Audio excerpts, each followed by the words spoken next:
DTV న్యూస్కి స్వాగతం. నా పేరు వరుణ్. ఇక డీటెయిల్ చూస్తే మెదక్, నిజామాబాద్, ఆదిలాబాద్, కరీంనగర్ పట్టభద్రుల ఎమ్మెల్సీ ఎన్నికల ప్రచారంలో భాగంగా కాంగ్రెస్ పార్టీ పట్టభద్రుల ఎమ్మెల్సీ అభ్యర్థి ఆల్ఫుడ్స్ విద్యా సంస్థల అధినేత డాక్టర్ వి నరేందర్ రెడ్డి గెలుపు లక్ష్యంగా శుక్రవారం రోజున ధర్మపురి పట్టణంలోని స్థానిక బ్రాహ్మణ సంఘంలో పట్టభద్రులు, కాంగ్రెస్ పార్టీ నాయకులు, కార్యకర్తలతో ఏర్పాటు చేసిన సన్నాహక సమావేశంలో ప్రభుత్వ వైపు ఎమ్మెల్యే అడ్లూరి లక్ష్మణ్ కుమార్ అదేవిధంగా ఎమ్మెల్సీ అభ్యర్థి నరేందర్తో కలిసి పాల్గొన్నారు. ఈ సందర్భంగా ఎమ్మెల్సీ ఎన్నికల్లో నరేందర్ రెడ్డి గెలుపుపై పార్టీ నాయకులు, కార్యకర్తలు దిశానిర్దేశం చేశారు. అనంతరం మీడియాతో మాట్లాడుతూ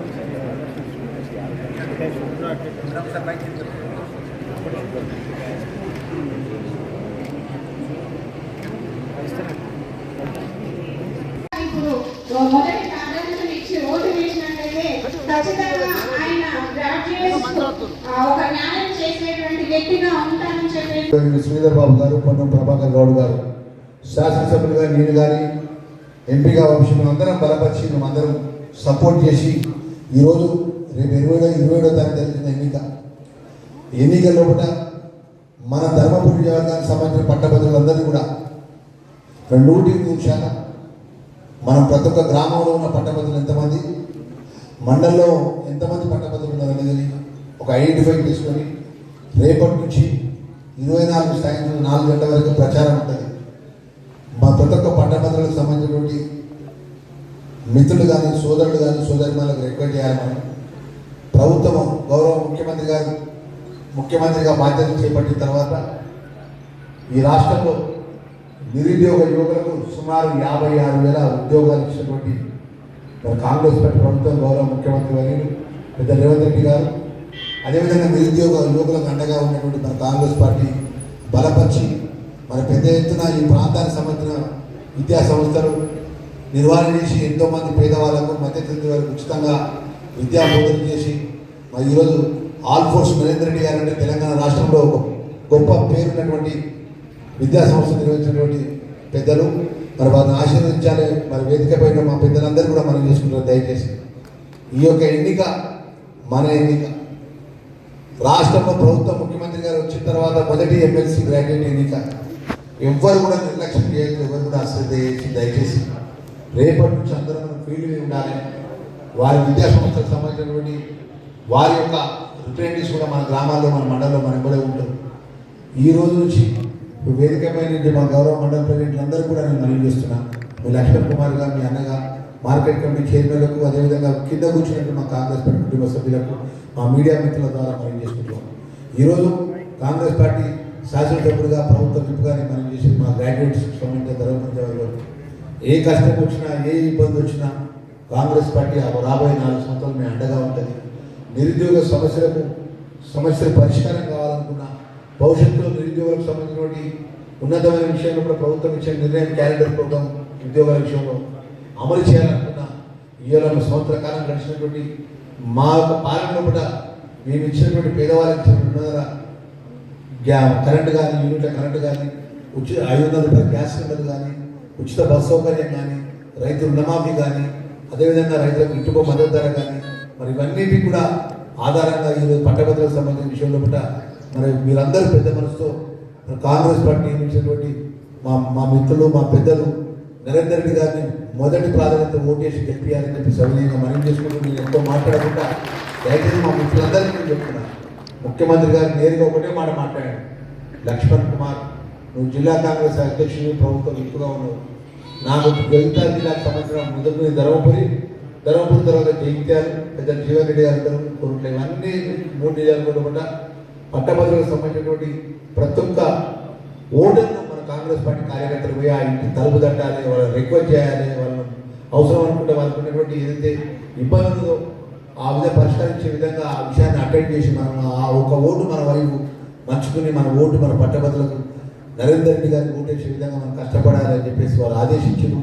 మరి రేపు రాబోయే కాలంలో మన ధర్మపురి లక్ష్మణ దైవ క్షేత్రంలో కూడా మన లక్షలాది అభివృద్ధి పని చేయాలనుకుంటే పెద్దలు ఈ జిల్లాకు సంబంధించిన పెద్ద జీవన్ రెడ్డి గారు కానీ అదేవిధంగా ఇక్కడ ఈ జిల్లాకు సంబంధించిన కాంగ్రెస్ పార్టీ పెద్దలందరం కూడా పెద్దలు ముఖ్యమంత్రి దగ్గర పోయి సార్ మా ధర్మపురి నియోజకవర్గంలో పట్టభద్రులందరూ కూడా పెద్ద ఎత్తున మేము నరేందర్ రెడ్డి గారికి ఓటు చేసి గెలిపించినాం.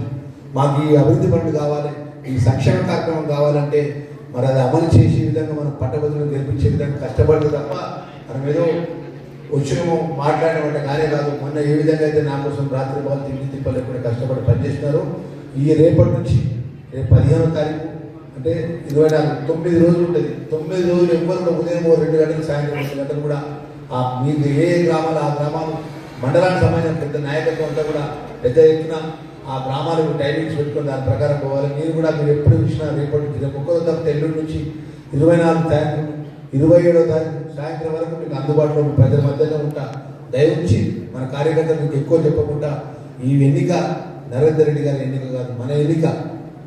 రేపు కాంగ్రెస్ పార్టీకి రేవంత్ రెడ్డి గారి యొక్క ఏదైతే ముఖ్యమైన పరిపాలనలో కూడా మనం ఎమ్మెల్సీగా పెద్ద రేవంత్ రెడ్డి గారి నేతృత్వంలో కూడా ఎమ్మెల్సీగా నరేందర్ రెడ్డి గారి గెలుపు విజయం పతాక ఎగరవేసే రోజు ప్రజల్లో విశ్వాసం నమ్మకం అనేది ఉంటుంది. మన ధర్మపురి ప్రజలకు కూడా మనకి నమ్మకం ఉంటుంది విషయాన్ని మరొక్కసారి మనవి చేసుకుంటూ మరి ఆ పార్టీలు ఈ పార్టీలు వస్తుంటారు మాట్లాడుతుంటారు, కానీ పనిచేసేది మనం ప్రజలలో ఉండేది మనం. కష్టమైన నష్టమైన 15 సంవత్సరాలకి ఒకటే జెండా ఒకటే పార్టీ నమ్ముకొని మిమ్మల్ని నమ్ముకొని ఆ దేవుడిని నమ్ముకొని నిన్న దయవుంచి ఈ ఎన్నికలు కూడా లక్ష్మణ్ కుమార్ పేరు మీరే లక్ష్మణ్ కుమార్ మీరే నరేందర్ రెడ్డి అనే విధంగా కష్టపడాలని మరొకసారి శౌన్యం మనం చేసుకుంటాం. ఎందుకంటే మా నరేందర్ రెడ్డి అన్నగారు వారి యొక్క బ్రీఫ్ ఏదైతే ఏ విధంగా ఎలక్షన్ యొక్క ప్రక్రియ కూడా ముందుకు పోవాలనే విషయాన్ని వారి యొక్క ఆలోచన మనం ముందు పెడతారనే విషయాన్ని మనం చేసుకుంటూ గౌరవనీయులు పెద్దలు కాబోయే ఎమ్మెల్సీ పెద్ద ఎత్తున గెలుపు విషయంలో కూడా మన సహకరించాలని మన నరేందర్ రెడ్డి గారిని మాట్లాడాల్సిందిగా నేను మనం చేస్తున్నాను. ఈరోజుటి ముఖ్య కార్యకర్తల సమావేశం అలాగే మరి పట్టభద్రుల సమావేశానికి ముఖ్య అతిథిగా వచ్చేసిన మరి స్థానిక ఎమ్మెల్యే గారు లక్ష్మణ్ అన్న గారు, గవర్నమెంట్ విప్, వేదికపై ఉన్న వివిధ మండల అధ్యక్షులు, ఉపాధ్యక్షులు, కార్యదర్శులు, అంటే మార్కెట్ కమిటీ చైర్మన్లు, తర్వాత ఇతర ప్రజాప్రతినిధులు అందరికీ కూడా నమస్కారం తెలియజేస్తూ ఈరోజు కొంచెం మరి ఎర్లీ మార్నింగ్ అయినా కూడా నేను మీకు ఆలస్యంగా మీటింగ్ 10 గంటలు అనేది కొంచెం ఎర్లీ అనుకోవచ్చు, అయినా పర్లేదు. మరి ఇంత పెద్ద సంఖ్యలో ఇక్కడికి వచ్చినందుకు అందరికీ ధన్యవాదాలు తెలియజేస్తున్నాం. మరి మీ అందరికీ కూడా తెలిసిందే చాలా ప్రతిష్టాత్మకంగా కాంగ్రెస్ పార్టీ ఈ ఎమ్మెల్సీ ఎన్నికలను తీసుకోవడం జరిగింది. అసలు గతంలో ఎన్నడూ లేనంత విధంగా పట్టభద్రుల ఎమ్మెల్సీకి అటువంటి ఆ క్రేజీ వచ్చింది. ఈవెన్ ఎన్రోల్మెంట్ నుంచి మొదలుకుంటే ఇప్పటి వరకు కూడా చాలా కాంపిటీషన్ నడుస్తుంది. ఇది ఎంత కాంపిటీషన్ నడుస్తుందంటే ఖచ్చితంగా ఈ గెలుపు మరి కాంగ్రెస్ పార్టీకి ఖచ్చితంగా రాబోయే లోకల్ బాడీ ఎన్నికలకు ఒక ఊపునిస్తుంది అనే విధంగా. రాబోయే లోకల్ బాడీ ఎన్నికల ఫైనల్స్ అయితే ఇది ఒక సెమీఫైనల్ లాంటిది. ఇందులో మనం గెలిస్తేనే లోకల్ బాడీ ఎన్నికలకు మనం ఖచ్చితంగా సీట్లు గెలవగలము అని చెప్పేసి కాంగ్రెస్ పార్టీ భావిస్తుంది. కాబట్టి ఇక్కడ ఉన్న కార్యకర్తలందరూ ఈ పట్టభద్రుల ఎమ్మెల్సీ మనకు అవసరమా అని అనుకోవద్దు. పట్టభద్రుల ఎమ్మెల్సీలో మనం గెలిచినప్పుడు ఇక్కడ ఎక్కువ మెజార్టీ వచ్చినప్పుడు మాత్రమే ఖచ్చితంగా లోకల్ బాడీలో మనం ఫైట్ చేయడానికి అవకాశం ఉంటుంది. లేకపోతే కాంపిటీటర్స్ ఎప్పుడు కానీ మనం అలసత్వం ఉంటే ముందుకు దూసుకొని వెళ్ళడానికి పోటీదారులు రెడీగా ఉంటారు. అవును కదా, ప్రభుత్వం ఉంది అనే అలసత్వం లేకుండా ప్రతిదాన్ని కూడా ఖచ్చితంగా ఇందులో మేము విన్ కావాలి అన్న ఆలోచనకు మనం వెళ్తున్నాం. 30 సంవత్సరాల అల్ఫోర్స్ సుదీర్ఘ జర్నీలో ఏ సంవత్సరం కూడా రిజల్ట్స్ మేము వెనుకపోవాలని నేను అనుకోను. పేరుంది కదా, అడ్మిషన్లు వస్తున్నాయి కదా అని ఎప్పుడు అనుకోలేదు నేను. లాస్ట్ ఇయర్ 2024లో ఐఐటీలో 99.87% వచ్చింది. నిన్న విడుదలైన ఐఐటి పరీక్షల్లో 99.9% వచ్చింది. అంటే గతం కంటే ఎక్కువ రిజల్ట్ తీసుకొచ్చాం. మనం కూడా ఎలా ఉండాలంటే మరి మొన్న అన్నగారి ఎన్నికల్లో ఎంత భారీ మెజార్టీతో పర్సంటేజ్ గెలిచామో ఇప్పుడు మనం రూలింగ్లో ఉన్నాం. అవును కదా. తర్వాత అభ్యర్థి కూడా ఎక్కడో మాకేం తెలియదు, మరి ఇప్పుడు మన ప్రాంత వాసి కాదు, ఎక్కడో మెదక్ జిల్లా వాసి, నిజామాబాద్ జిల్లా వాసి పట్టభద్రుల క్యాండిడేట్ అనుకోండి, మీరు కూడా పెద్ద చెప్పడానికి అవకాశం ఉండదు. మన ప్రాంత వాసి ప్రతి గడపన ఆల్ఫోర్స్ లో ఏదో ఒక పిల్లవాడు తెలిసిన వాళ్ళు ఉండనే ఉన్నారు. కాబట్టి కాంగ్రెస్ పార్టీ గొప్పతనాన్ని చెప్తూ నరేందర్ రెడ్డి యొక్క మరి దీన్ని చెప్తూ ఖచ్చితంగా మనం ఇక్కడ ఎక్కువ మెజార్టీ తెచ్చుకోవడానికి మనం ముందుకు వెళ్ళాలి.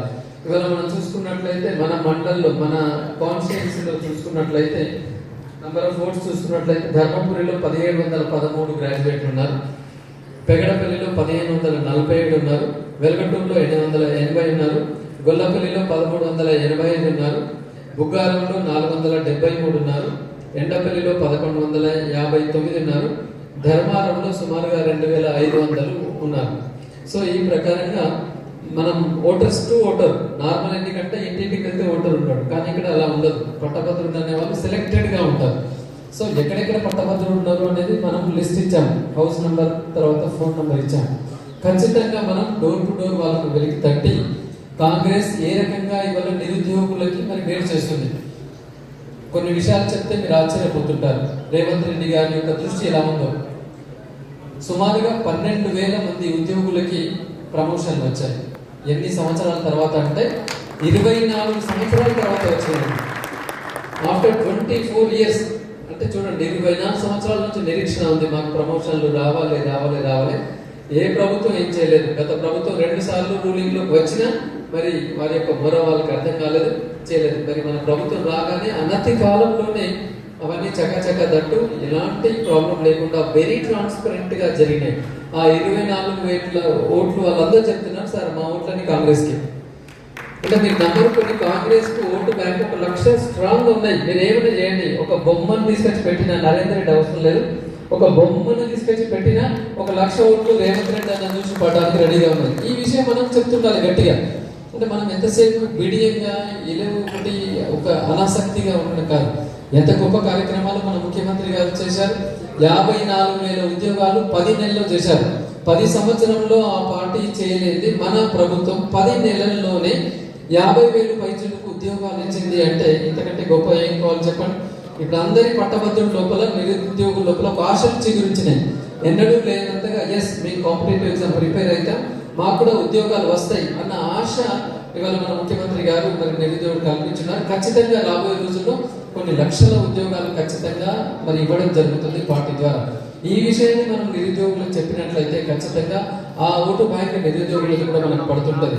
ఇవాళ గతంలో ఉద్యోగులకి ఎప్పుడు జీతాలు వస్తాయని ఎదురు చూస్తున్న పరిస్థితుల్లో ఇవాళ ఖచ్చితంగా 1వ తేదీ నాడు మరి ఉద్యోగులకు ప్రాంప్ట్ గా సాలరీస్ పడుతున్నాయి. తర్వాత వాళ్ళ డిఏ విషయంలో మొన్న ఒకటి రిలీజ్ అయినా, ఇంకా కొన్ని పెండింగ్ లో ఉన్నాయి. అయినా పర్లేదు, మన ప్రభుత్వం కృత నిశ్చయంతో ఉంది. ప్రభుత్వ ఉద్యోగులను ఖచ్చితంగా కేర్ చేయాలన్న ఒక పాజిటివ్ యాంగిల్ ఉంది. ప్రభుత్వ ఉద్యోగుల పట్ల మన ప్రభుత్వం ఎప్పుడు నెగిటివ్ యాంగిల్ లో లేదు. మరి ఖచ్చితంగా ఒక ఫ్రెండ్లీ ఎన్విరాన్మెంట్ చూపిస్తూ ప్రభుత్వ ఉద్యోగులతో ముందుకు వెళ్తుంది. ఆ ప్రభుత్వ ఉద్యోగులు మరి అక్కడ కూడా మనకి ఎంతో మంది పట్టభద్రుల్లో ఎన్రోల్ చేసుకున్నారు. వాళ్ళని కూడా మనం తెచ్చుకోవాల్సిన అవసరం ఉంది. ఇవాళ ప్రైవేట్ విద్యా సంస్థల్లో పనిచేస్తున్న వారు చాలా మంది ఎన్రోల్ చేసుకొని ఉన్నారు. ఇక్కడ 1-2 స్కూల్ వాళ్ళు ఉన్నారు. ఖచ్చితంగా కాంగ్రెస్ పార్టీ తరఫున నేను మీకు హామీ ఇస్తున్నాను, ఎన్నో రోజుల నుంచి పెండింగ్ ఉన్న హెల్త్ కార్డ్స్, ప్రైవేట్ విద్యా సంస్థల్లో పనిచేస్తున్న ఎంప్లాయీస్ కి హెల్త్ కార్డ్స్ అనేది ఒక పెండింగ్ లో ఉంది. ఖచ్చితంగా నేను దాని గురించి ఫైట్ చేస్తాను, ముఖ్యమంత్రి గారిని కన్విన్స్ చేస్తాను. ఖచ్చితంగా ప్రైవేట్ విద్యా సంస్థల్లో పనిచేస్తున్న వారికి హెల్త్ కార్డ్స్ ఇవ్వడంలో నేను తప్పకుండా కృషి చేస్తాను. అలాగే వాళ్ళ ప్రైవేట్ యాజమాన్యాలకు గత ప్రభుత్వం మొదలుపెట్టిన 3 సంవత్సరాల బకాయిలు పెండింగ్ లో ఉన్నాయి. అఫ్ కోర్స్ మన కాంగ్రెస్ కూడా ప్రభుత్వంలోకి వచ్చినాక ఈ 1 year లో స్కాలర్షిప్ ఇవ్వలేకపోయింది. ఖచ్చితంగా మరి ఈ 1-2 months లోనే మొత్తం పెండింగ్ స్కాలర్షిప్ రీఎంబర్స్మెంట్స్ ఇప్పించే విధంగా మరి మన విప్ అన్న గారు ఉన్నారు, ముఖ్యంగా మన మంత్రివర్యులు శ్రీధర్ బాబు అన్న గారు మనకు అండగా ఉన్నారు. కాబట్టి వారితో మాట్లాడి ఈ నెలలోనే ఒక 25% ఆఫ్ ద ఫీ రీఎంబర్స్మెంట్ విడుదలకి ఖచ్చితంగా మరి అన్నగారు మేము కృషి చేస్తాం. విత్-ఇన్ 2 months లో బకాయిలన్నీ కూడా క్లియర్ చేపిస్తాం. కాబట్టి యాజమాన్యాలు కూడా ఎవరు కూడా పార్టీ పట్ల కానీ లేకపోతే ఇక్కడ పట్ల కానీ నెగటివ్ భావన